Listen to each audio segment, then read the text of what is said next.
Muito bem, pessoal, bem-vindos a mais um bate-papo com quem faz. E hoje nós temos a presença aqui do Ademir e da Lisbeth, que eles são da L3A, lá de Pomerode. Depois vamos falar também por que L3A, né? Então sejam muito bem-vindos. Que bom que vocês aceitaram o nosso convite para ter esse bate-papo aqui. E como vocês já sabem, o nosso bate-papo, ele é assim, ó, nós queremos trazer à tona pessoas que fazem o seu trabalho com um propósito, que fazem com alegria, com satisfação, com algo mais. E claro que a gente não pode separar o CPF do CNPJ, não tem como, né?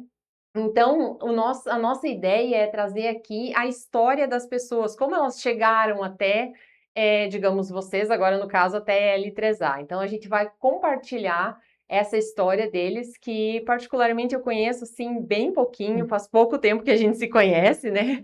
Mas eu já admiro muito, e acho muito interessante, e aí eu pensei, vamos trazer eles aqui para nos contar um pouquinho mais. Sejam bem-vindos, Ademir e a Obrigado. Lisbeth. Que Obrigada, bom que obrigada. vocês toparam. É uma satisfação estar com vocês aqui, né?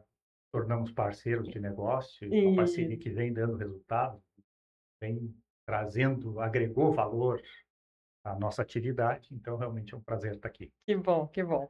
Então, gente, vamos começar assim.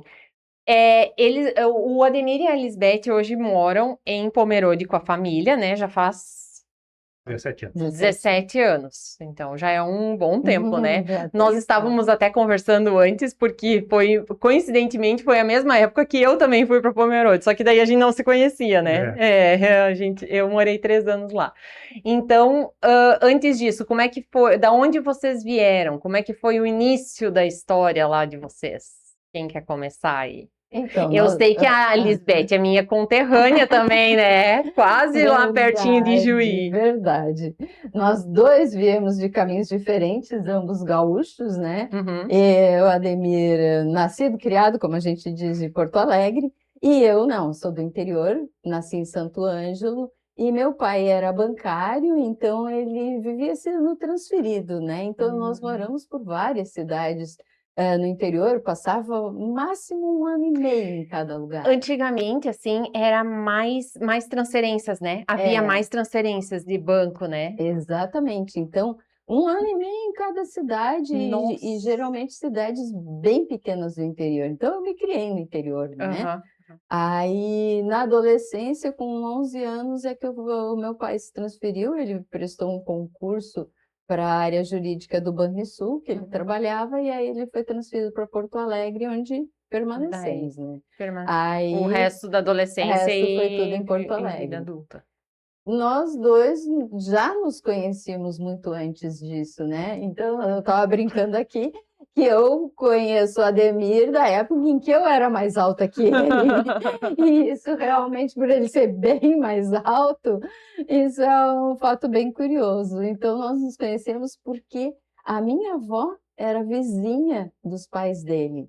E os pais deles tinham um comércio em Porto Alegre, onde nós comprávamos. Então, eu enxergava no balcão, ia fazer a compra, enxergava o topinho da cabeça dele. Eu já passava a cabeça do balcão. Olha só, Eu devia ter o quê? Uns 9 anos de idade, mais ou menos, nessa faixa, porque nós dois somos bem próximos, temos 1 ano e meio só de diferença. Então, éramos bem próximos. E aí, daí para diante, por contato com a minha avó, sempre que vinha visitar, a gente ia ali no mercado. Era um Seu mercado, Manuel. era um mercado que teus pais... armazém. Um armazém, Armazém Santa Catarina. Olha só, em Porto Alegre. Em Porto Alegre. Meus pais são catarinenses, né? Ao contrário da Lisbeth, que todo o Rio Grande do Sul... Meus pais, meu pai é de Sombrio, ali no sul, e a minha mãe de Araranguá. E eles se conheceram em Porto Alegre. Ela foi a Porto Alegre, na época, buscar os restos mortais da minha avó. E se conheceram lá, porque minha avó morreu em Porto Alegre, né, no hospital. Então, eles se conheceram lá, assim, 2 ou 3 dias. Aí a minha mãe voltou para Araranguá, ficou se comunicaram por cartas, né? Porque naquela época não tinha o WhatsApp. Exato. Aí ele foi a Araranguá uma vez, ficou mais uns 2 dias lá.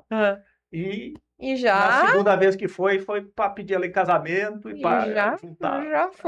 Já era. Um ano, e nesse um ano se viram, acho que uns 5 ou 6 dias. Nossa, e também assim, ó, tem que pensar que não tinha, tipo, ligação de vídeo, né? Não existia isso. Não era tinha telefone. Era carta mesmo. Carta mesmo. Que legal. Carta mesmo. E o casamento durou a vida toda. A vida toda. E isso tem um detalhe interessante também, né? Como eu morava em Porto Alegre, e naquela época tinha uma rixa muito grande entre gaúcho e catarinense. Sim. Hoje é menos, mas naquela época o negócio era punk, era forte. Então, como eu morava em Porto Alegre, meus pais eram catarinenses, nós tínhamos o armazém Santa Catarina, os meus colegas me chamavam de Catarina. Sim. Mas eu não sou Catarina, eu nasci em Porto Alegre. Não, teus pais são Catarina, armazém Santa Catarina, tu é Catarina. E aí, não quero nem saber. E aí, quando eu vinha para Santa Catarina, para a terra dos meus pais, os caras, gaúcho, não. Eu sou filho de catarinense, armazém Santa Catarina, então eu sou Catarina. Não, tu nasceu em Porto Alegre, tu é gaúcho. E lá vem piada de gaúcho. E aí gaúcho. contava todas as piadas de gaúcho que eu já tinha escutado, só trocava o gaúcho pelo Catarina. Eu sofri isso a vida inteira. Teve praticamente uma crise de identidade, né? E agora? Sou catarinense ou sou gaúcho? Exatamente. Então eu brinco que eu sou cataúcho. Eu sou, como é que é?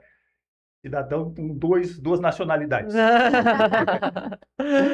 É verdade, a rixa entre gaúchos e catarinenses era assim, não peguei assim, eu peguei acho que mais o final, assim, porque os meus pais também vieram para Santa Catarina, então a gente tinha essa coisa.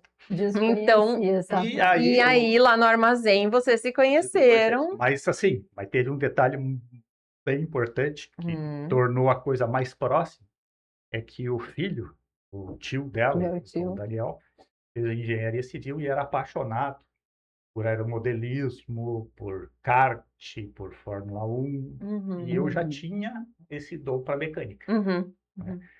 Então, nossa, eu vivia rodeando o João Daniel para ver os autoramas dele, para ver os aeromodelo dele, vivia na casa da Dona Marina. Aí, que é a minha avó. A tua avó. E aí ele acabou comprando um kart, corria de kart, aí eu virei mecânico dele. E as meninas circulavam por lá. Né? Meu pai era apaixonado também por corridas e coisas, então estava sempre envolvido com essa função de carros, né? E nós na volta, né? Sim. Eu, a minha irmã e meu irmão, éramos 3, então estava sempre na volta. E aí convergiu. Foi crescendo. Ela foi crescendo, foi pegando jeito. Na verdade, ele foi crescendo. Eu parei. Essa foi a diferença. Eu fiquei aqui e ele foi embora. Então ele foi crescendo.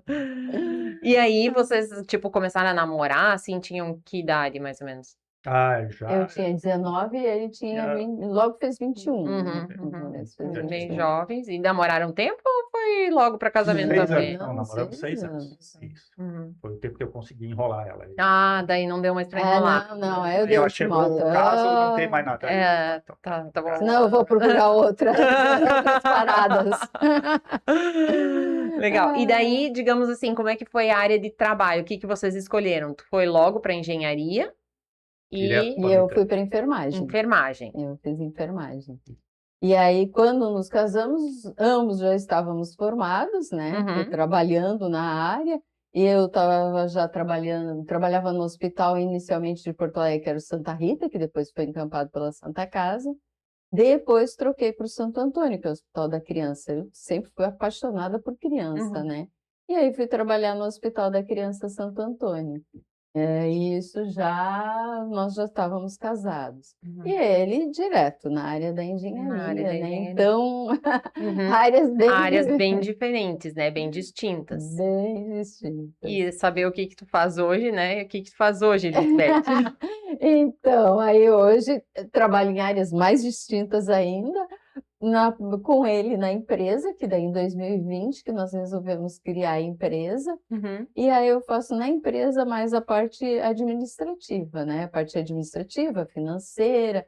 No início, me aventurando um pouco no marketing, descobrindo algumas coisas, e mudei completamente quando viemos para Santa Catarina. Eu mudei completamente de área por conta do meu filho mais velho, o Alex, né? Que precisava de intérprete de Libras na escola. E nós estávamos naquela história, poxa, já eram 22 anos na área da enfermagem, trabalhando em plantões, fim de semana, noite, aquela função, né? Aí o Ademir chegou e disse, Beth, chega, fim de semana, chega. Agora vai ser só nós, não temos mais família de apoio, ninguém, os meninos ainda eram pequenos, e disse, chega dessa função de plantão. E eu, para começar tudo de novo num hospital do interior, pequeno, teria que começar com essa função, plantões, tudo de novo, né? Aí eu disse, não, vamos dar um tempo, vamos ver o caminho que a vida toma, né? E aí estava mais em função de nos adaptar na nova cidade e tudo, e cuidar das crianças, porque a gente veio, assim, muitos traumas, muito marcados por toda a violência de Porto Alegre, então vamos acalmar agora. E aí precisou de intérprete, eu já estava bastante familiarizado com a questão da Libras, que eu utilizava em casa, não profissionalmente, mas de uma forma mais informal. Bom, vamos ver como é que isso vai se comportar, ambiente escolar e tudo, vamos ver. Gostei tanto que resolvi voltar para a faculdade e fazer letras Libras. E aí, realmente, encarar como profissão. Depois de 20 anos dentro de um hospital, com enfermagem, e todo esse tempo de hospital lá em Porto Alegre, no caso. Porto Alegre, sempre em Porto Alegre. Depois de 20 anos foi uma guinada total, né? Total. Assim, eu já atuava muito na educação, porque eu era professora de enfermagem, depois como supervisora de enfermagem, supervisora de estágio, então eu já estava muito envolvida com esse ambiente um pouco mais escolar, embora adulto, né, tudo, mas já estava envolvida com isso.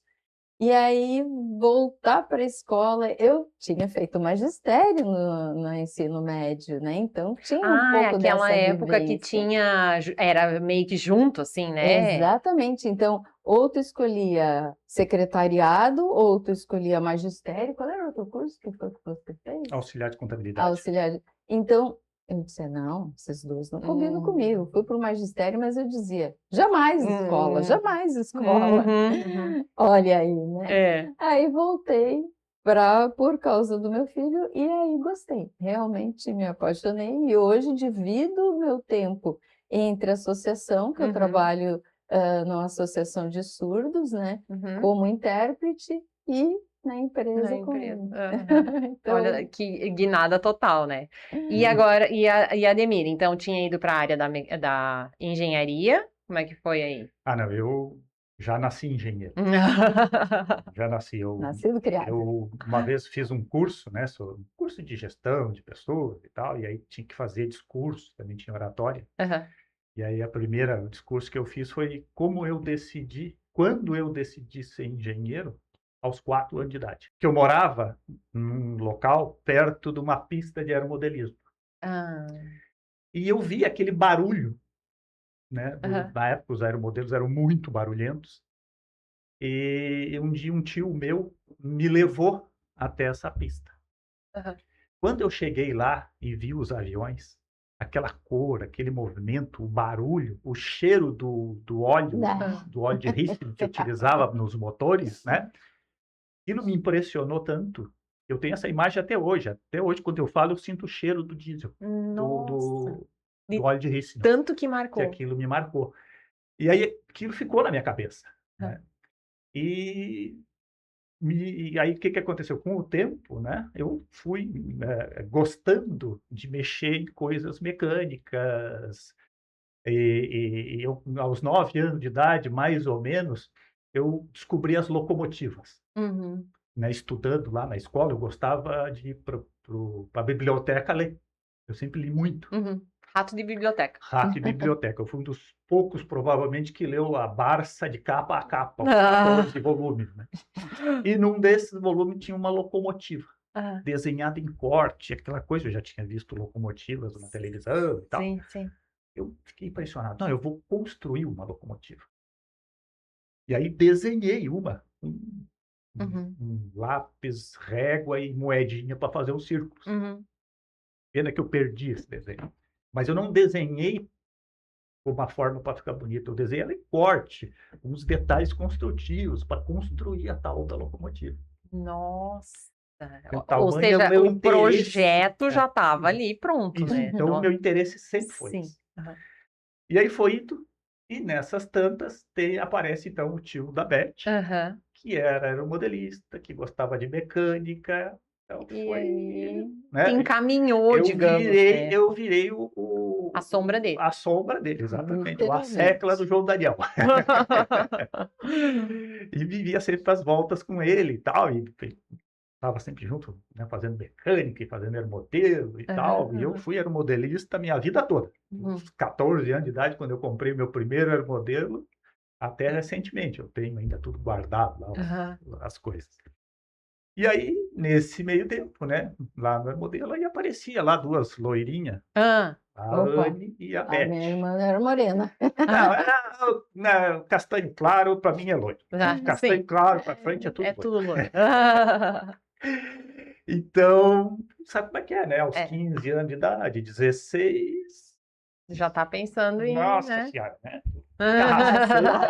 Para tudo que aparece. Tem cabelo comprido e vestido.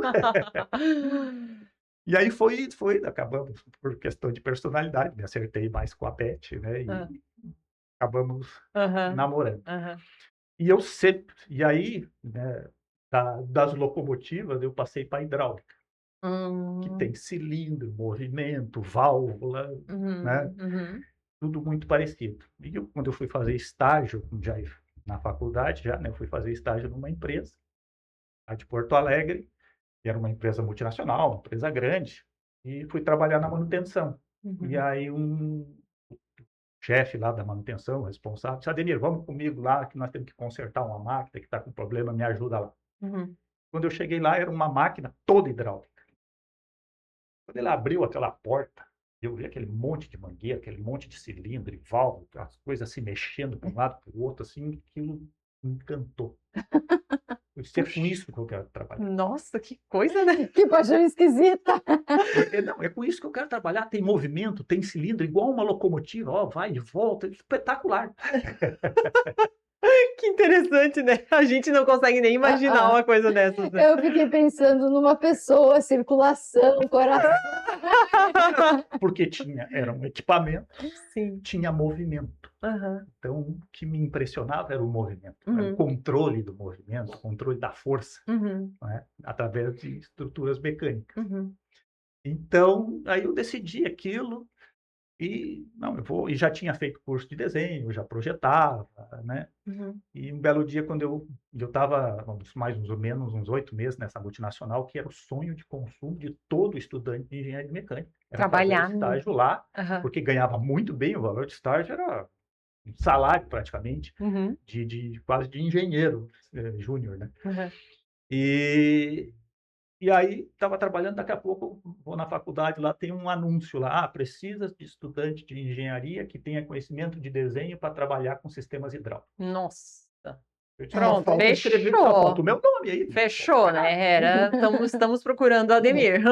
Aí, fui lá na empresa, era Rudic o nome da empresa. Aí falei com o dono lá, mostrei meus desenhos e tal, ele, não, beleza, pode começar amanhã. Aí fui na empresa lá, pedi a conta, meus colegas queriam me matar. Ademir, vai deixar a Álvaros, multinacional, uma empresa que pode te dar uma perspectiva, não sei o quê, e vai trocar por uma empresinha pequenininha. Eu disse: agora eu não preciso de dinheiro, eu preciso aprender. E lá eu vou aprender mais que aqui. E me fui. E foi a decisão mais acertada que eu tomei na minha vida. Olha só. E aí, né, fui aprendendo, fui desenvolvendo, aí entrei como projetista realmente, depois engenheiro projetista, depois chefe da engenharia, depois gerente. E cresceu na empresa. fui crescendo na empresa. Foi crescendo. Né? E a empresa pequenininha ficou grandona.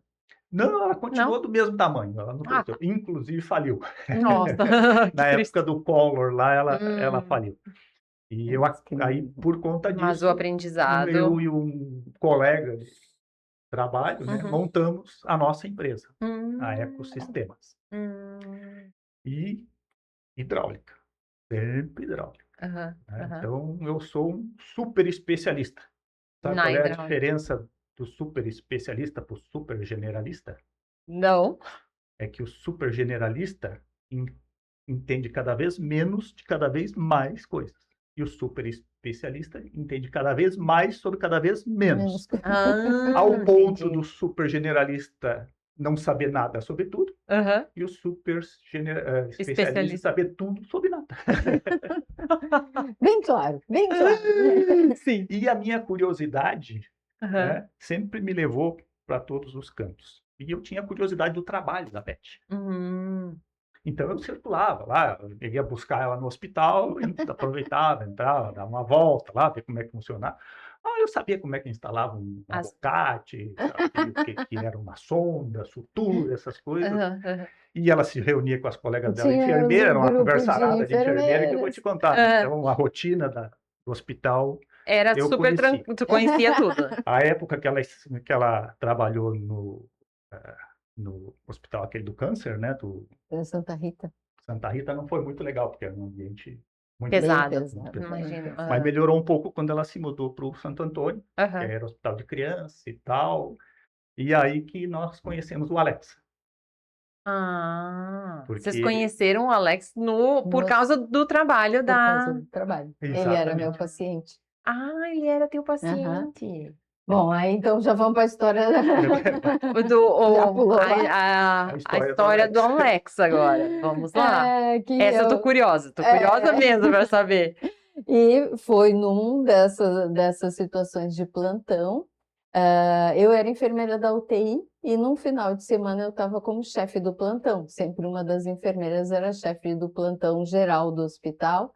E aí recebemos a notícia que vinha um paciente, um bebê do interior, grave, de ambulância, para ser admitido. Então a rotina era a enfermeira-chefe receber junto na emergência. E foi nesse plantão que chegou o Alex, 5 meses de idade, um bebê muito gorducho, e aí normal, foi recebido, uma situação muito especial, muito grave, e ele foi transferido para a UTI, onde eu era enfermeira, a enfermeira responsável pela UTI. E ali ele ficou, nossa, meses. Eu não lembro exatamente quantos meses, mas algo em torno de 8 meses ele ficou. E foi uma história bem complicada, bem longa, até porque aí, como a mãe biológica dele era adolescente, estava sozinha, sem família, então foi uma situação que exigiu um acompanhamento maior do hospital, né? E, por ser a enfermeira responsável, eu tinha muito contato com os pacientes e os familiares, né? Fazia todo essa intermediação, serviço social e tudo mais. E aí eu acompanhei ele muito tempo. E aí que, nesse meio tempo, aconteceu da amputação do braço direito dele, né? Que foi uma situação bem grave, bem complicada, uma trombose ali. Ele pegou muitas doenças por conta de ter chegado com 5 meses, então não ter um esquema vacinal pronto ainda, imunidade, toda aquela história. Ele acabou então, pegando muita coisa dentro do hospital, infecções, essas coisas assim, por causa da imunidade baixa. E ficou na UTI, assim, entubado durante muito tempo, fez muitas cirurgias no intestino e aí bola de neve, né? Foi realmente bem complicado. Lá pelas tantas, eu saí da UTI, fui transferida para a unidade cirúrgica e lá eu perdi um período de contato com ele, não acompanhei mais e comecei a fazer um curso na época do Dr. Paulo Cristóvão em Porto Alegre, que era um curso bem famoso de estimulação precoce, era o nome. Na verdade, era uma terapia de desenvolvimento para a gente tentar trazer a criança que está com atraso de desenvolvimento, tentar trazer o mais próximo da sua idade. E eis que descubro o Alex e ele foi dado como paciente para eu fazer esse trabalho. Olha só. Aí eu voltei a ter contato com o Alex, que nesse momento estava numa situação bem complicada, já não estava mais na UTI, estava na clínica, abandonado pela família, já Eu a ia família perguntar, não a família acompanhava, já tinham tinham desistido. Médicos Eles já simplesmente deixaram no hospital e não vieram mais, não no vieram caso. mais, até porque teve um período em que ele foi, digamos assim, dado como um caso que não tinha mais, Perdido. não tinha Não mais tinha o que mais o que investir, fazer. não tinha mais o que... Então, deixaram. Só que ele Ele decidiu que ele não ia Não ia partir, morrer. que ele queria continuar vivo. E ali, daí, ele começou realmente a se recuperar, Uhum. acabou voltando para Com essa tua intervenção ali desse curso e o tratamento tratamento médico, né? tá? Aí ele Uhum. voltou para a unidade cirúrgica e eu costumo dizer que o Francisco Cubas, que foi o cirurgião que adotou ele como paciente de novo, assumiu ele como paciente, adotou, entre aspas, eu dizia que era segundo o pai dele, porque realmente investiu pesado e ele recuperou. Voltou a se desenvolver e era uma criança que chamava atenção na unidade. Mesmo não tendo bracinho, já está com um atraso muito significativo, ele era muito simpático. Isso sempre foi uma característica dele, é o jeito dele, muito simpático. E ele conquistava todo mundo, ele já era meio filho do hospital, né? E aí acabou o envolvimento, chegando ao ponto, pronto. Precisamos da alta, o Alex está em condições de alta, se recuperou. Com que idade daí ele estava? Ele chegou ele chegou com 5 meses, estava com 2 anos, praticamente 2 anos e meio, né? 2 anos. Nossa, gente. Não, então não ele tinha fazia feito aniversário, 2 ele anos, nunca mais tinha ido para casa. Tipo, ficou direto. Um ano dele, 2 anos dele foi dentro do hospital. Dentro do hospital. Era o ambiente que ele conhecia. Era a casa dele, era o hospital. Não, e eu conheci ele no dia que a Beth chegou em casa toda, que o Alex não tem mais alfarré para dar para ele. A alimentação que era especial que porque, ele usava. como ele tinha perdido muito intestino, então ele tinha problema no digestivo, e ele se alimentava por sonda. E eles tinham uma sonda sonda gástrica, né? E precisava desse tal de alfarré, que é um alimento pré-digerido e tal. E o hospital, como é um hospital público, acabou o tal do alfarré, e aí? Fazer o quê? Aí eu disse, não, vamos comprar e levar lá pro guri.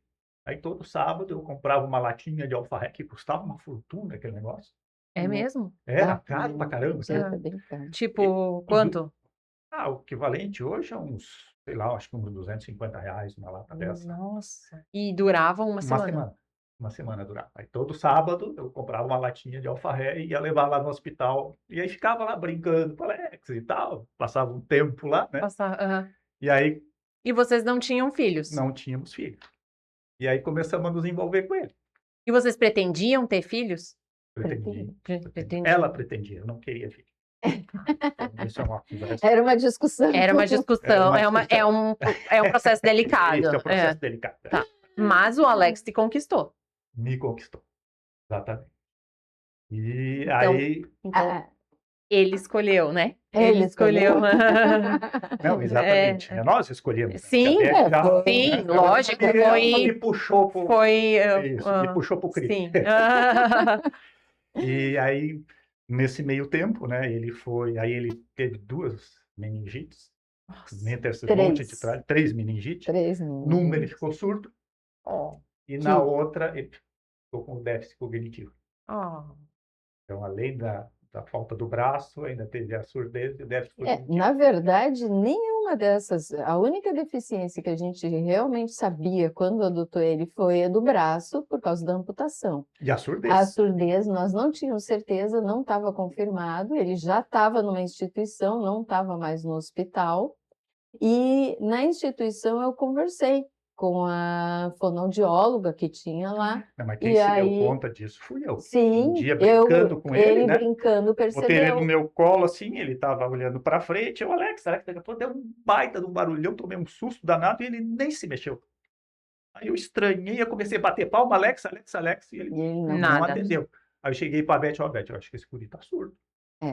E ele chegou no hospital com que tipo de problema? Porque se ele pegou meningite e depois teve, com que tipo de Ele problema? chegou com era uma enterocolite necrotizante. O que acontecia? Uma infecção intestinal que vai necrosando o intestino. Nossa! E aí não tem outro jeito, você tem que tirar aquela porção.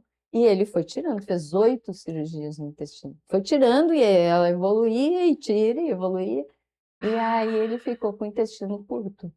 Então, ele tem algumas complicações por conta disso, né? Imagina. Do intestino curto. E aí, por isso que ele utilizava também essa alimentação especial.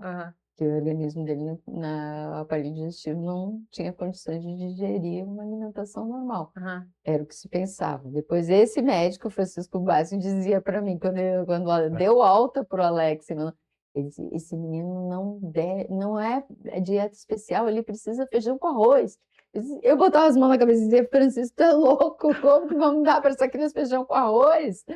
Ele precisa feijão com arroz. Sim, para movimentar o intestino. E foi. Quando parou com a alimentação, começou aos pouquinhos com a alimentação normal, esse guri desenvolveu. Assim, parecia abobrinha quando dá adubo, sabe? Tum, cresceu. Nossa. O único problema é que quando tu dava comida para ele, tu tinha que fechar a sonda, né?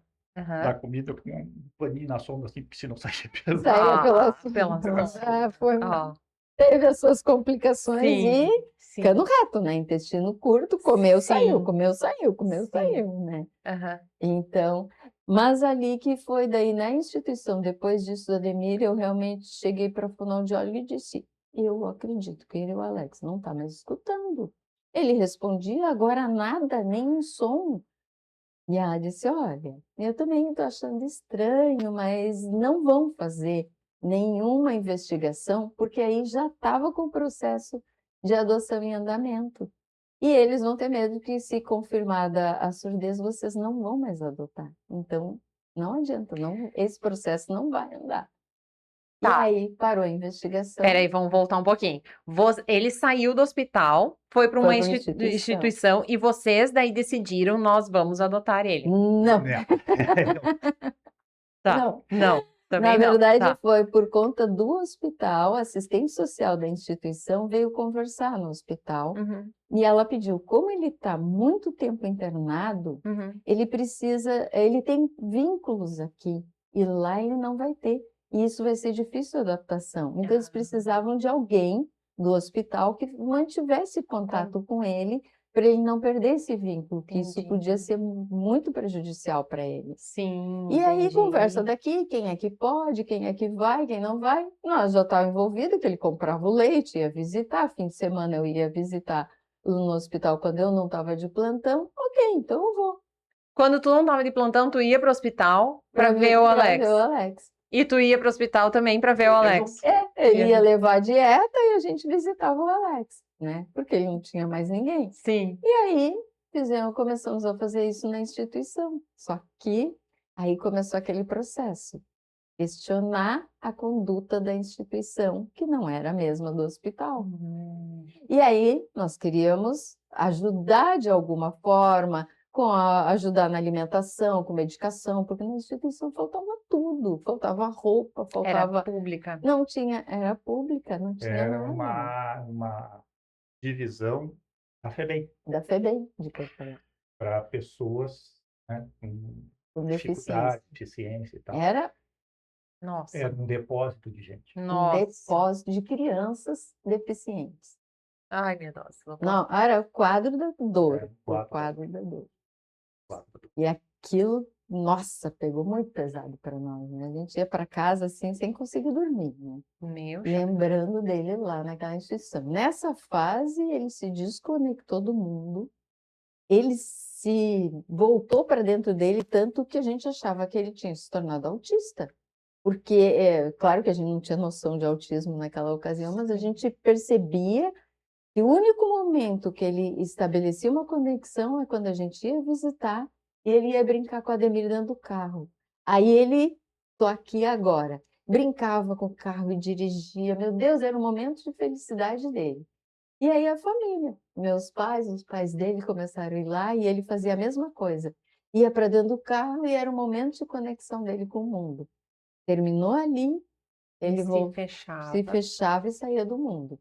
Ele ia para dentro dele e ficava o tempo todo daquele jeitinho sentado. A gente chegava lá, estava ele lá enrolando algum paninho, assim, se balançando o tempo todo. Porque nessa época, ele já tinha quase 2 anos. Já tinha 2 anos. Ele nem sequer parava sentado. Ele não sentava. E aí, ele, por conta dos problemas digestivos dele, não deitavam ele. Aí ele dormia e passava o dia inteiro num bebê conforto. Sentado numa cadeirinha. Era o quadro dele. Era o quadro dele. E aquilo... Ai, não dá nem para... Aquilo começou a mexer muito com a gente. Muito, muito, muito. Aí teve uma questão técnica também, né? Porque a gente começou a questionar os procedimentos da instituição. E aí nós começamos a incomodar o pessoal. E aí, o que eles fizeram? Ah, não, agora você não pode mais fazer visita fim de semana, só durante a semana. E nós trabalhávamos durante a semana, não tinha como ir. Aí nós dávamos um jeito, né? Eles tinham uma conduta que veio do hospital, mas era aquela conduta errada, né? E a gente escondia ele para dar comida para ele. O pessoal visse e ia brigar com a gente. Não era para dar comida, estava ali no protocolo. Mas aquele protocolo estava errado. Sim. E os caras iam até ele morrer. E aí um dia o Franciosco disse, ó, aqui, ó. O Francisco disse, ó, aqui, ó. Aquele médico. Aquele médico. Seguinte, se o Alex continuar assim, ele vai morrer com esse procedimento. Então vocês vão ter que decidir. Porque vocês vão aguentar ver ele morrer? Ou vocês adotam ele, ou se afastam. E aí nós decidimos adotar. Aí entrou todo um processo que foi, bem complicadinho. Quase que a gente perde a adoção. Quase perdemos. Só que arrumou uma briga com a promotora? Não, porque a gente passou por todas as fases. E aí tem entrevista com assistente social e várias com psicólogos. Chegou um ponto que eu quis pegar. Um dia a psicóloga para nós assim, vocês têm, né, 28, 30 anos, tá? São saudáveis? Sim, são. Vocês podem ter filho? Sim, podemos. Por que um casal saudável que pode ter filho quer adotar uma criança terminal? Aí a meu chapéu! Terminal, porque tu não tira essa bunda da cadeira e não vai lá olhar, fica só olhando o que está escrito nesse protocolo aí que está errado. Ele não vai morrer. E a mulher ficou assim, fica calma. E aí, tanto que aconteceu, né? A coisa estava se enrolando, aí nós falamos com o nosso cunhado, que é advogado, e disse, Beto, temos que dar um jeito nisso. Aí ele protocolou uma solicitação de termo de guarda com vistas à adoção. Aí recebemos aquilo direto lá. Passa o Alex lá. Pegamos ele com a roupa do corpo e um trenzinho. É verdade. E só. Vamos para casa. Não tinha nada.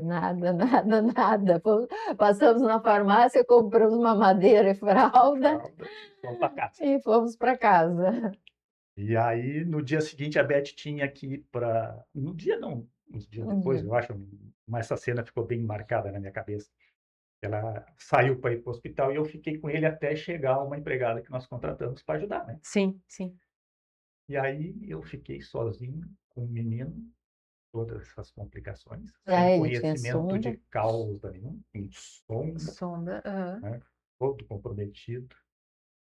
Eu pensei assim, esse guri morre aqui, né? Aí bateu o desespero. O maior medo. Daí tu percebeu que... Não, algumas vezes ele chegou em casa e estava eu virada em lágrimas.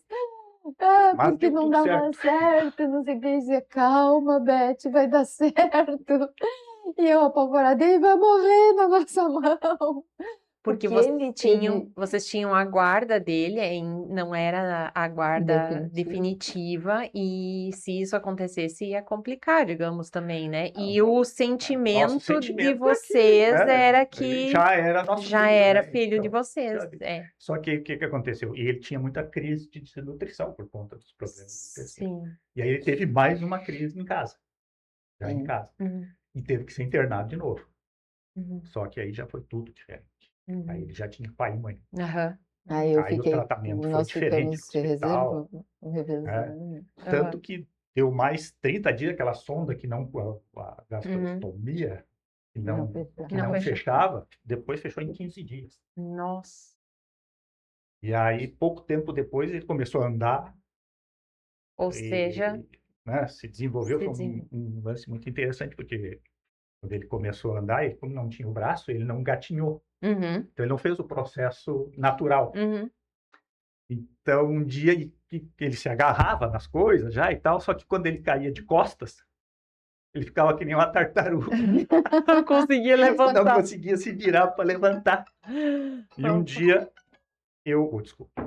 E um dia eu, olhando assim, né, um sábado de brincadeira, olhando ele caído assim, eu cheguei, como é que eu vou fazer para ensinar esse guri a se levantar? Aí comecei a brincar com ele, deitei de costas também, botei o braço direito para trás e aí fiz força e me virei pro lado direito, né? Aí ficou olhando para mim, rindo e tal, e virou também. Aí eu levantei as pernas, fiquei com a bunda para cima, né, o corpo encostado. E com a mão esquerda eu me levantei. E aí ele fez a mesma coisa. E aí ficou de joelho, né? Ele se segurou e se levantou. Aí eu olhei e disse, puxa, eu acho que eu fiz alguma coisa que preste na vida. Ensinei alguém a se levantar. Isso também me marcou bastante, sabe? Sim. Porque quando a gente faz alguma coisa, quando tu faz um bem, tu vê que tu tá sendo justo, certo?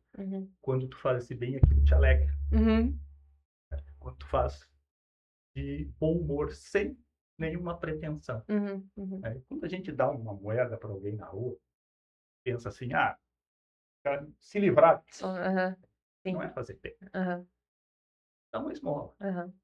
Agora, quando tu pega e ajuda alguém, pode até nem ser por causa de dinheiro, né? De uma forma bem despretensiosa, para se sentir bem com aquilo, né? Aí tu está fazendo bem. Olha só. Nesse dia eu percebi que eu fiz alguma coisa que valeu a pena. E daí ele se desenvolveu, digamos.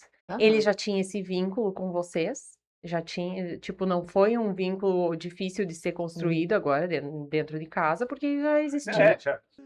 Na época da adoção, não tinha ainda essa questão de, para adoção, tu ter direito à licença maternidade, não tinha nada disso. É verdade. Então, na verdade, ele entrou na sexta-feira, nós buscamos ele na instituição, sábado e domingo, e segunda, vida que segue, vamos continuar, e tem que trabalhar e vamos se adaptar com tudo, e agora adapta toda a vida em função disso. Só que, coincidentemente, assim, depois ele passou, eu não me lembro quantos dias em casa, adoeceu, foi para o hospital, ficamos, eu lembro exatamente porque foi a Páscoa, passamos a Páscoa toda com ele no hospital, aí ele foi para casa e não internou mais. Foi para casa e deu, não sei se foi 1 ou 2 semanas, saiu a minha cirurgia, que eu ia fazer uma cirurgia que eu tinha dificuldade se eu quisesse engravidar, por conta de miomas, eu tinha muitos miomas. E aí saiu a cirurgia e eu tive que ficar 30 dias em casa de recuperação. Então eu digo que a minha licença maternidade para ele foi justamente a recuperação da cirurgia. Recuperação da cirurgia. Então eu fiquei 30 dias com ele de licença por conta dessa cirurgia. Eu digo que foi a licença da maternidade, tudo meio atrapalhadinho. Tudo meio atrapalhado. Mas... Porque foi, digamos, uma coisa aconteceu, tipo, vocês não foi planejado, assim, um negócio, tipo, a coisa simplesmente aconteceu. Foi acontecendo. Foi acontecendo. Foi acontecendo. E 2 anos depois da cirurgia, o médico chegou e disse, se você quer engravidar, o momento é agora. Mas eu acho que ele falou E já engravidou. E aí eu engravidei do Alan. Então, Aí o Alan entramos veio naquele primeiro depois. assunto, que eu não queria filha, ela queria filha. Ah! Aí Aí veio. um dia ela chega para mim, tô grávida. Eu disse, "Ué, mas o que que aconteceu? Esqueci de tomar o anticoncepcional. Mas quando tu esqueceu? Ontem, anteontem, 3 horas, todo dia que eu esqueci. Mas tu já tinha um filho ali, aí Já é uma a mais, outra vez. Exatamente. Porteira que passa Agora- um boi, passa uma boiada. E agora tá lomba abaixo, deixa Agora rolar, vamos. né? Então, mas nesses 2 anos, assim, nossa, o desenvolvimento do Alex foi algo fantástico, né? E daí ele passou a estava com 4 caminhar, tudo. anos, né? 2 É. anos, tipo, mais ou menos com 2 4 anos ele chegou anos, na casa de aham. vocês. Aí, quando E ele aí? ia fazer 5 anos, nasceu o Alan. Quando ele ia fazer 5 anos. Olha só. Então, os dois têm 24 dias de diferença, porque o Alan nasceu antes do prazo, senão arriscava sair Aham. juntinho. O Alan nasceu dia 1º de setembro e o Alex é do dia 25. Então é quase 5 anos. Quase 5 anos. Quase 5 anos. E esse dia 25 dele é uma coisa questionável, porque a gente não tem certeza da data exata, se é 20 ou 25 de setembro que ele nasceu. Não sei o que houve nos documentos, houve uma confusão ali, e que na certidão que depois emitiram para nós, dele com o nosso nome, saiu 25. Uhum. E eu tinha para mim que a data de nascimento dele era 20 de Era 20. setembro. Uhum. Mas ficou Enfim. 25. Hoje é 25. Hoje, 26. os 5 dias a mais, 5 dias a menos também não vai fazer Não tanta muda diferença, muito. né? Importante é que ele é filho de vocês agora e é adulto, É adulto. se vira, trabalha. Vai fazer 8 anos que ele está trabalhando no top, então já tem 8 ou 6? 6, nem 4. É que, na verdade, ele começou antes da pandemia, em 2019, a trabalhar. Aí veio a pandemia. Sim, e daí não segurou o podia. que deu para ele ficar em casa, mas aí a gente não estava seguro, tinha receio assim dele acabar contraindo, porque mercado é muito contato, né? E não sabia se cuidar. Sim. Não tinha todos os protocolos de cuidados da Covid, então nós pedimos a demissão para ele. Ele ficou mais um período em casa, depois ele retornou. O supermercado entrou em contato, olha, estamos com a vaga ainda em aberto, a pandemia já está, né, bem mais controlada. Aí ele voltou. Então, desse retorno, já vão fazer 6 anos. Olha só, que Então, legal. tem um período... E ele se desenvolveu super bem, assim, criança ia para a escola. Sim. E daí, como é que foi? Tipo, ele, então, precisou de intérprete de Libras. Aí vocês estavam em Porto Alegre ainda?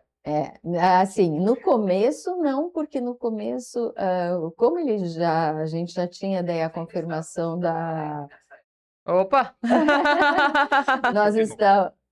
Liga mais fácil. Nós estávamos já com acompanhamento de fonoaudiólogo, ele já estava sendo protetizado, usava prótese auditiva e toda aquela função. Daí, aí a influência na época era muito forte, até hoje ainda é, né? De tratamento de oralização. Então, a fono insistia muito, não, ele tem que falar, nós vamos insistir na fala.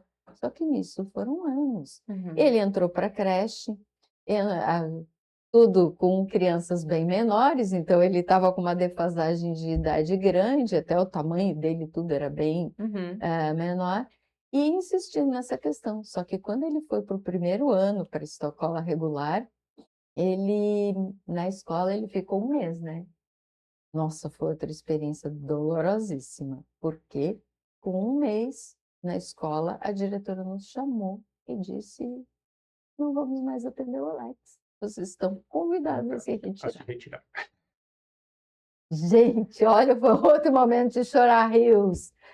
Porque hoje jamais isso aconteceria. Não. Mas na época, e aí agora? Estava com o filho, e agora? O que nós vamos fazer? Para onde nós vamos? Sim, a primeira coisa que que pensamos, se na escola regular ele não cabe, onde nós vamos botar? Aí vão para a escola especial de surdo, e a gente já conhecia um pouco, mas eu resistia por causa da falta do braço.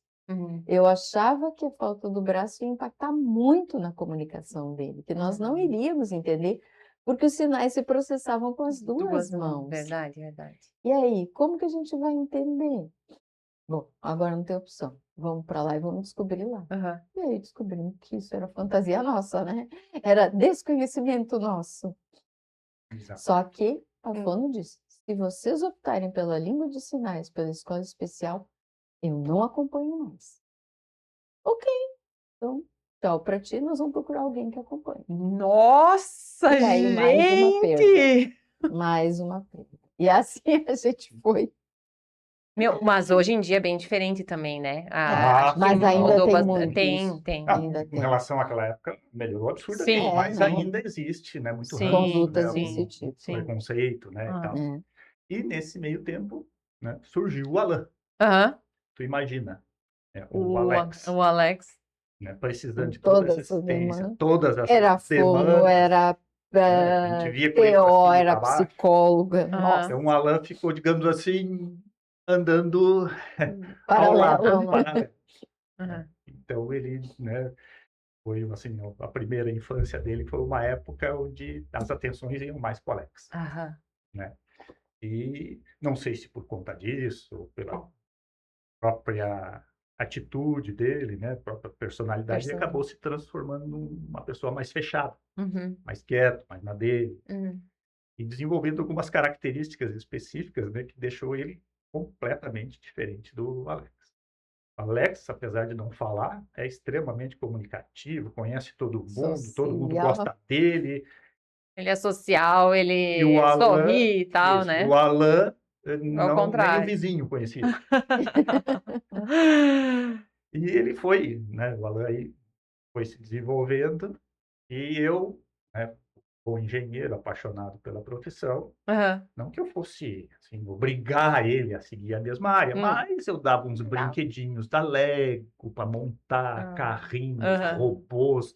Dei na época um Lego Mindstorm para ele, que é um Lego de montar que tem um controlador que faz o equipamento se mexer. Hoje se usa muito para estudo de robótica, tu sabe bem disso, né? E fui induzido. Sim, sem querer. Lá pelos 12 anos de idade, eu contratei uma pessoa para dar aula de CAD para ele. Aprender a desenhar o CAD, para a gente desenhar uma turbina eólica. Isso sem intenção nenhuma, né? Sem intenção nenhuma. Sim. Claro. Desprovido de Mas ele amava, ele construía. Sim, eu acho que se ele não tivesse interesse, ele também ia demonstrar, né? Demonstrar. Então... Tanto que quando ele, né, foi fazer vestibular, ele fez para mecatrônica, na UFSC de Joinville. Aí passou e foi, né, fazer o curso de mecatrônica. Nesse meio tempo, né, eu tinha essa empresa em Porto Alegre, viemos aqui para Pomerode para instalar uma filial dessa empresa e para fugir da violência de Porto Alegre. Isso eu ainda queria perguntar. Por que vocês vieram para cá, né? Foi por causa da violência. Só para tu ter uma ideia, entre eu e a Lisbeth, nós tivemos 9 carros roubados. E os últimos 4, a mão armada. Meu chapéu. E não precisa nem explicar mais nada. E no último, eles botaram a arma até na cabeça das crianças. Meu chapéu. Aí sem condições. Muito trauma, aí eu espanei. Não, aqui eu não fico mais. Falei com o meu sócio, Arte. Não dá mais. Estamos indo embora porque não dá. Aí eles, nós estamos precisando botar uma filial em Santa Catarina, então tu escolhe um lugar lá, a gente bota a filial e tal. Eu disse, não, negócio fechado. Aí, né, vim aqui, analisei e tal. Quando eu estou em Joinville, na época estava instalando a fábrica da BMW e fábrica de motores lá, então, nossa, estava explodindo aqui, porque não tinha prédio para alugar, era muito ruim. Vim aqui em Jaraguá, pior ainda, não tinha nada para alugar. Lá os que tinham eram ruim, aqui não tinha nem isso. Aí eu disse, vou para Blumenau, aí saí por aqui, né, atravessei o morro, quando eu desço o morro, olha aquela cidadezinha, sem cerca, nas casas, tudo bonitinho, tudo organizado. Eu tinha aqui que eu vou botar. quero nem saber. Aí, E aí? não, aí ele me liga, Beth, achei uma cidade que é a tua cara. Como assim? E aí, E era Pomerode daí. Era Pomerode. Vou achar um lugar aqui e tal. Aí comecei, aí achei o lugar, né? Coloquei a empresa lá e começamos a tocar, né? Muito serviço, essa empresa que eu tinha cresceu muito, na época já tinha uns 57 funcionários, faturava muito bem, já na área de energia, sempre hidráulica, só hidráulica. E acabou que depois de 2 anos, meu sócio disse, olha, vou abrir, não quero mais, tocar junto. Né? Ele desistiu da sociedade. Desistiu, não queria mais que a gente ficasse, queria rachar. Então, fazer o quê, né? Não vou te obrigar a fazer uma coisa que tu não quer. Então, Sim. tudo bem, rachamos, só que na época eu estava num período, assim, estava há pouco tempo Pomerode, nós estava se curando dos transtornos pós-traumáticos, né? Dessa violência toda. Então, eu estava num período meio complicado, assim. Então, eu disse, Fernando, então faz o seguinte, eu te vendo a minha parte, e depois eu vou ver o que eu faço da vida. Não deu mais vontade de tocar uma empresa, tinha que fazer uma pausa. Exatamente. Aí, mas assim, foi tudo, né? Foi um divórcio amigável. Ninguém passou a perna em ninguém. O Fernando entendeu o meu momento, esperou um tempão, disse, vamos fechar esse negócio de uma vez, não vamos deixar isso rolando, vai ficar sofrendo. Aí temos um tempo e tal, aí acabamos concluindo o negócio. E eu fiquei ainda por 2 anos como o responsável técnico da empresa. No nosso acordo, né, eu continuaria por 2 anos ainda passando toda a parte técnica, que eu fazia a parte técnica e ele a parte comercial administrativa. Aí, no meio desse tempo, aparece uma multinacional chamada Booker, que se interessou pela Ecossistemas. Aí eu, né, ainda era responsável e tal, e aí o Fernando decidiu vender a empresa para essa multinacional. E aí, no contrato, ele tinha que ficar mais tempo. Só que foi uma coisa muito atribulada e tal, ele resolveu sair, e o pessoal da Booker pediu para mim ficar. Eu continuei como responsável técnico dessa multinacional por mais 7 anos. E continuei trabalhando aqui de Pomerode. E aí, tanto que o cara que foi o administrador, né, que foi tratado, tal, ele chegou, olha, Ademir, precisamos aí da tua expertise. E eu disse, não tem problema nenhum, Rinaldo. Só tem um detalhe. Eu não volto para Porto Alegre. Se a condição for voltar para Porto Alegre... Acabou. Não tem negócio. Não tem negócio. Não, tu fica aqui, aí tu vai, né, uma vez a cada 15 dias a Porto Alegre, fica lá uns dias, aí cuida dos clientes da região e tal. Isso não, negócio fechado. Foi assim por 7 anos. E aí, há 4 anos atrás, na pandemia... A pandemia. Pandemia, divisor...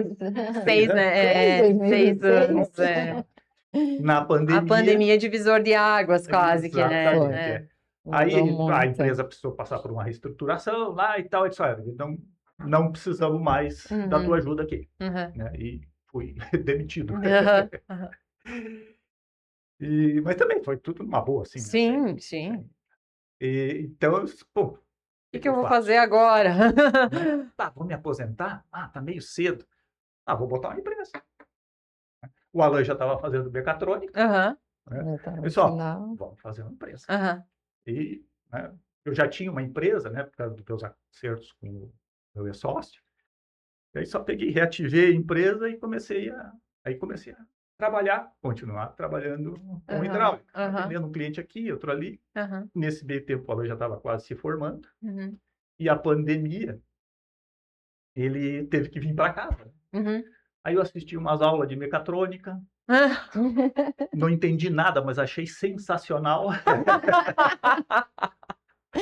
Não entendi nada, mas achei muito bom. Rapaz, esse troço é legal. Eu já gostava de eletrônica, né? Porque tem tudo a ver com automação. Sim. O que acontece, né? Na hidráulica, a maior evolução da hidráulica aconteceu até 1940, por ali. Todos os conceitos básicos da hidráulica se estabeleceram até ali, né? Da parte mecânica, construtiva e tal. De lá para cá, a única evolução foi a eletrônica embarcada. Foi os equipamentos que controlam essa hidráulica. E eu sempre gostei dessa interação. Agora eu tenho alguém, só que eu não entendia da parte eletrônica. Agora eu tenho alguém que entende. Pronto. Aí Agora fechou, Alan, fechou. vamos nessa. Vamos. E aí, né? E vocês dois se dão super bem também, né? Porque Exatamente. vocês têm interesses parecidos e um complementa o outro, né? Exatamente. Então, aí começamos a reforçar essa parte da automação especializada em hidráulica com a incorporação do sistema de controle. Porque o que faz uma máquina robótica, né, é a percepção.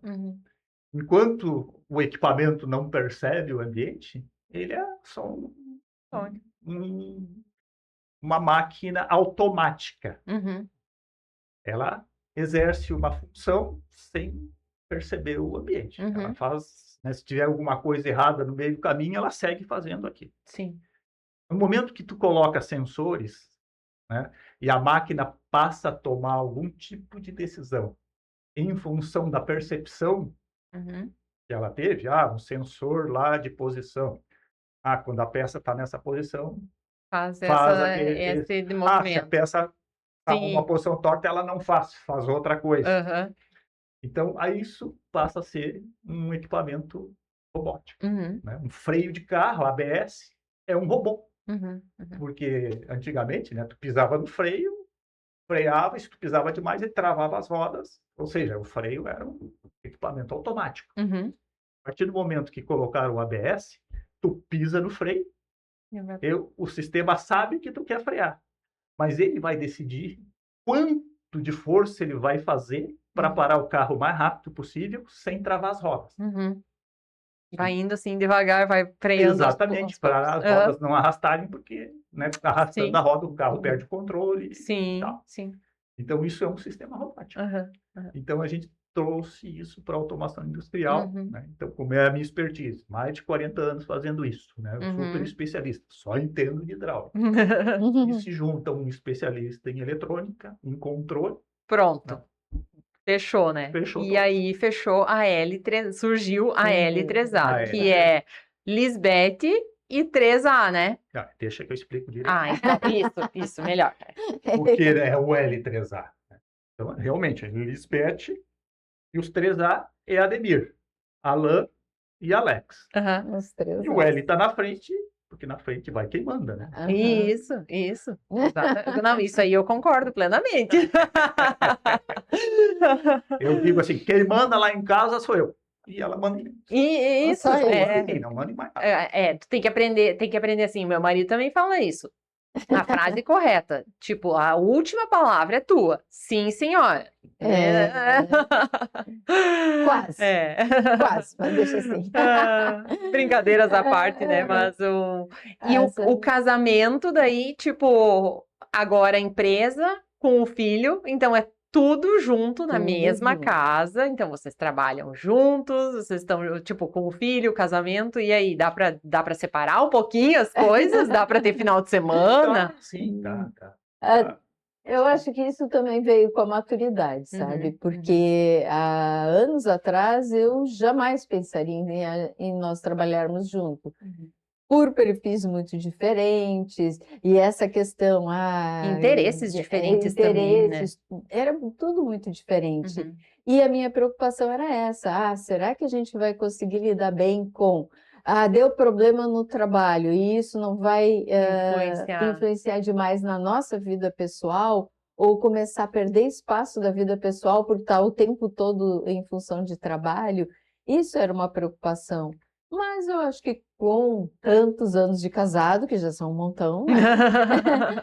Com tanto tempo, tantas situações, a gente realmente conseguiu aprender a administrar isso, e hoje a gente consegue lidar bem, né? Então, fim de semana, agora é hora de distrair, agora é hora de encerrar, cada um tem as suas rotinas além. Eu ainda continuei, digamos assim, dividindo meu período com interesse, que é a questão da Libras, né? Sim. De poder fazer esse atendimento para os surdos, dar essa esse espaço mais pro Alex também. Então, ainda fiquei com espaço para isso, né? E o restante do tempo com eles lá. Eles ali na empresa, né? Aham. Eu acho que essa maturidade realmente ela vem com o tempo, assim, tempo. né? Eu imagino que vocês também devam ter passado muitos perrengues, alguns a gente falou aqui, né? Mas na vida pessoal, coisa assim, né?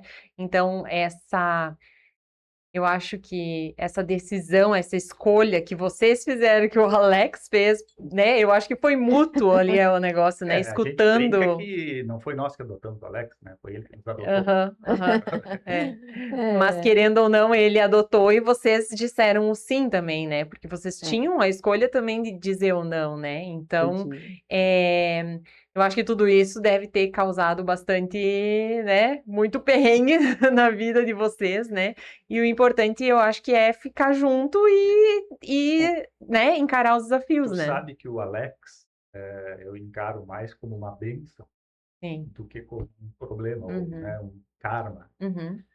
E a gente, né, como a gente participa ali da APA, faço parte da administração, então tu vê muitas pessoas que carregam o peso de ter um filho, se sentem culpados, né, acham que aquilo vai transtornar a vida dele completamente, tanto que tem pessoas que não suportam isso, né, que estão abandonando. Sim.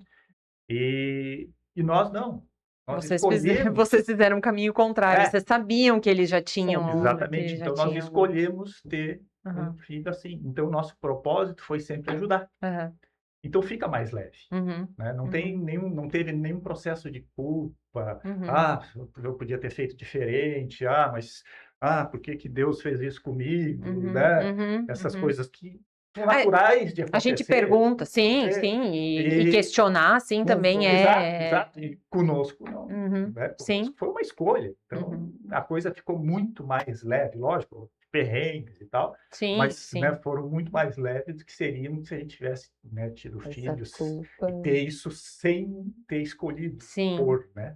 Então, realmente, e a gente aprendeu muito com o Alex. Né? E as psicólogas, sabe como é que é quando tu consulta um psicólogo pro teu filho, tu faz terapia junto. Faz terapia. Então, eu particularmente melhorei muito como ser humano, né, nesses anos todos por conta, né, do acompanhamento com o Alex. Eu gosto de uma imagem, eu não sei se vocês já ouviram essa, que todos nós somos pedras preciosas. E o fato das pedras elas se baterem uma na outra vai fazendo com que haja polimento, né?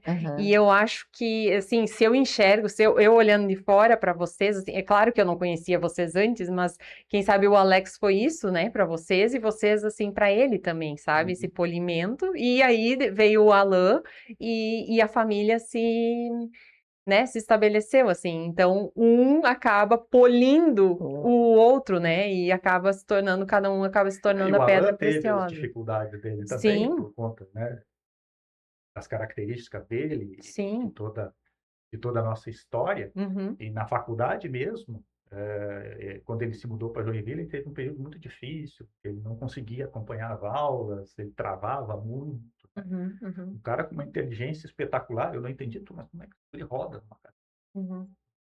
E aí, quando aconteceu a pandemia, ele voltou para dentro de casa e eu comecei a assistir as aulas com ele, né? E aí eu vi assim, esse professor é um chato, porque não sei o quê, tal, e isso aí eu não entendi nada. Alan, mas isso aqui, eu dava um palpite completamente furado. Vem cá, mas isso aqui não é assim? Ele olhou, não, tu não viu que não é assim? É assado, assado, assado, assado, assado. E me explicava tudo. Te entendi. Aí quando ele ia fazer as provas online, né? Eu olhava para a prova, isso aqui não dá para fazer. Isso por que não dá para fazer? Porque isso aqui... Não, mas não, isso aqui não é assim que se faz. E dava outro chute absurdo. Sim. Não, claro que não. Aqui, ó, tu vê... E daí fazia? Fazia tudo. Então, isso nos aproximou muito, né? Então, por isso que a gente tem esse convívio. Eu sou o responsável só para aliviar, porque ele é um cara muito metódico e eu sou um cara muito expansivo, né? Pelo TDAH, eu tenho uma visão muito ampla das coisas, então eu enxergo soluções muito mais rápido. E ele viabiliza isso mais rápido do que eu faria. Nossa. Porque, né, o TDAH, quando chega na execução... Daí não funciona mais, daí não dá já mais. começa a ficar tedioso. E ele, como é muito metódico, né, a parte da execução ele vai que é um doce. Então, por isso, né, a L3A tem tido o resultado que tem. Sim. Por isso eu acho que o L devia estar no lugar do 3 e não na ponta, porque o L tem que ficar fazendo a intermediação. Um é a desorganização em pessoa, aquela viagem sonhando, e o outro é aquilo metódico. Geralmente é o contrário, o pai é o metódico, né? E o filho, isso, e aí é o contrário. E aí então, tu tem que ficar no meio ali, tem que ficar no organizando meio, as coisas. Trazer o Ademir para a realidade e mandar o Alan, né? Dizer, Alan, vamos lá. Bem assim, porque o Alan, meu Deus do céu, aquela alucinação, aquele monte de ideia do Ademir deixa o Alan completamente confuso. Calma, vamos pegar uma de cada vez e vamos organizar. Aí, quando ele consegue organizar, aí flui o negócio. Aí ele vai embora, né? Mas o difícil é aquela partida, que é onde ele viaja. Um completa o outro, né? Um completa o outro. E hoje a L3A atende muitas empresas, né? Em Santa Catarina e no Rio Grande do Sul. Santa Catarina e Rio Grande do Sul, basicamente. Nós temos uma estrutura pequena, né? E o nosso, né, lema fundamental é atender bem o cliente, dar suporte adequado, né? Não simplesmente entregar o produto fazer e largar. Vamos pro próximo. Não é a minha índole fazer isso. Sim. Então, a gente gosta de dar um atendimento, né, dedicado, cuidadoso, né?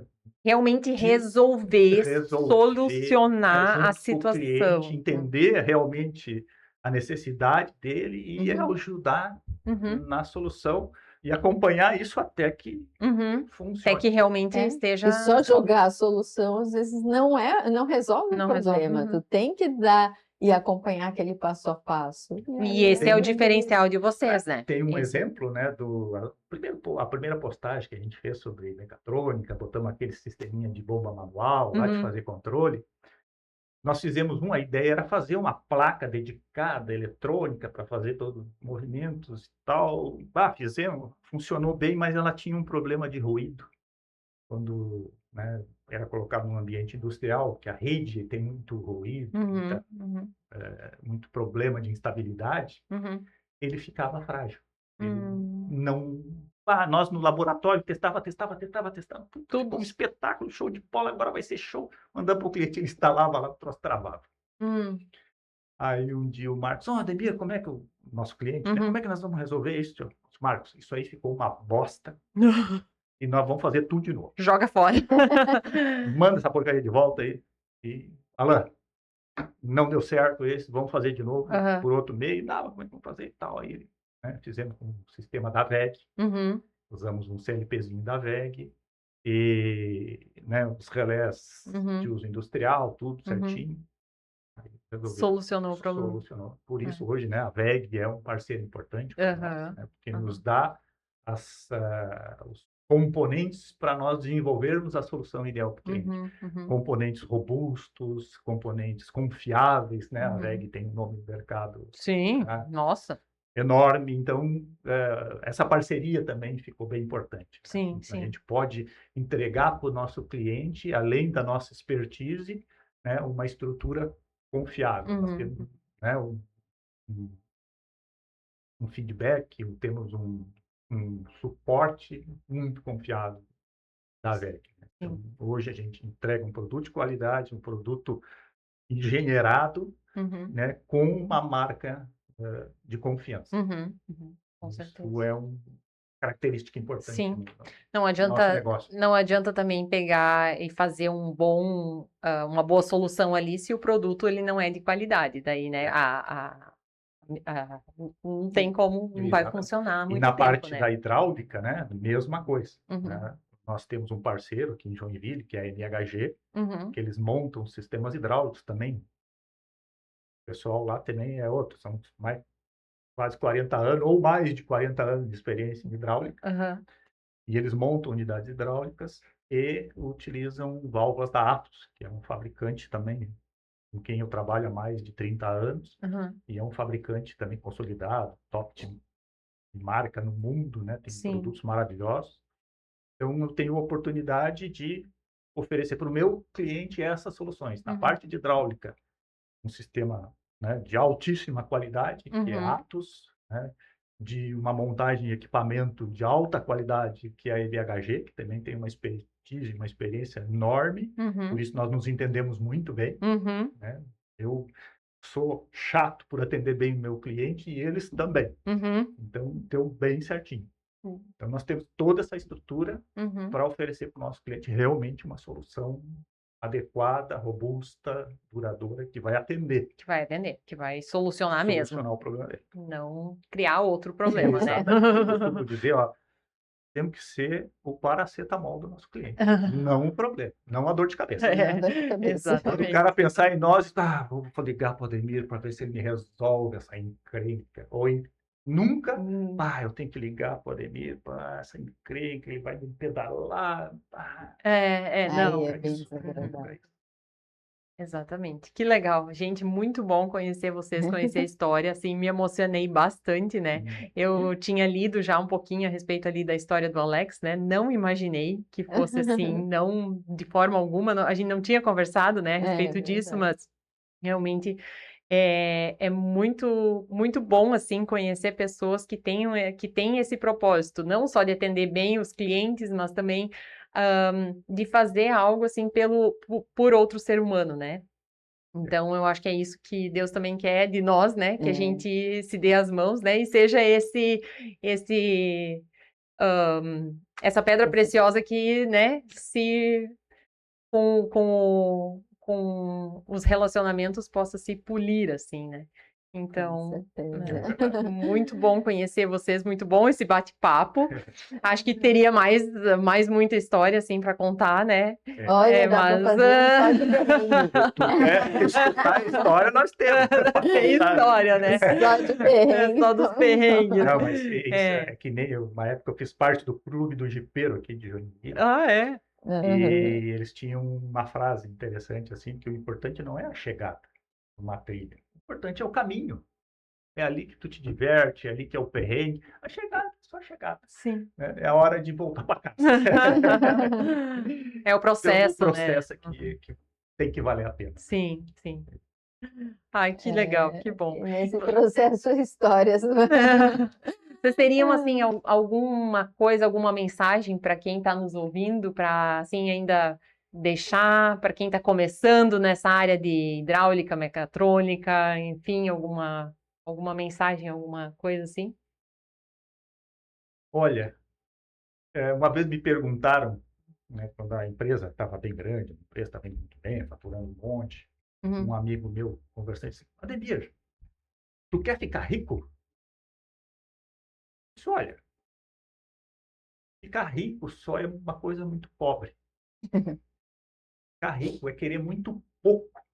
Eu quero ficar rico, ter amigos, ser uma pessoa reconhecida, né, ser aquela pessoa com quem as pessoas podem conversar na hora que precisam, com quem as pessoas podem contar.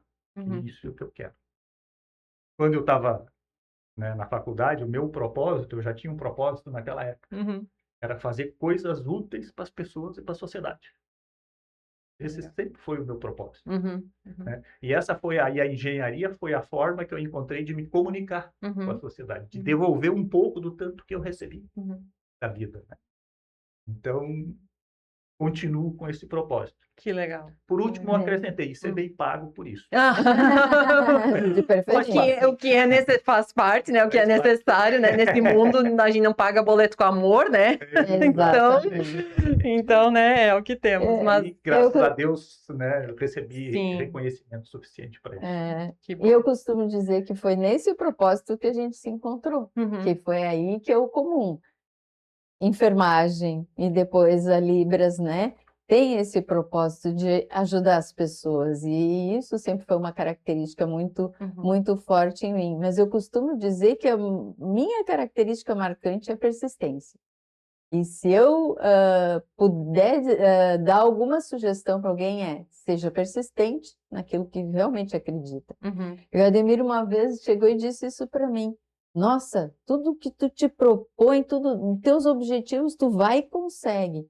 Eu cheguei e disse, não, eu não traço os objetivos tão claros. Ele sempre teve muito claro os objetivos. Eu não tive, não foi assim. A enfermagem não foi assim, a Letras Libras não foi assim.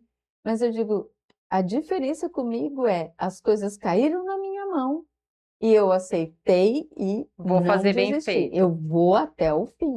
E isso é uma característica minha, persistência, vou até o fim. Então, eu vejo muitas pessoas desistindo das coisas, não se envolvendo, e eu fico pensando, mas por que isso, né? E isso foi uma coisa que me chamou a atenção na época do São do Alex, que eu ouvi falar de pessoas que devolviam crianças, adotavam e devolviam. Eu disse, cara, como isso é possível? Eu disse, alguém já pegou um filho e botou de volta na barriga porque não deu certo? Não tem! Depois que nasceu, tá ali, nasceu, agora vamos lá. Então, persistência, porque a gente não sabe. Nós não sabíamos achávamos que ele estava surdo, mas a deficiência intelectual nós fomos descobrir quando ele já tinha 10 anos. Não evoluía na escola, e nós sonhando, lembra da fala da diretora? O que ela disse para nós?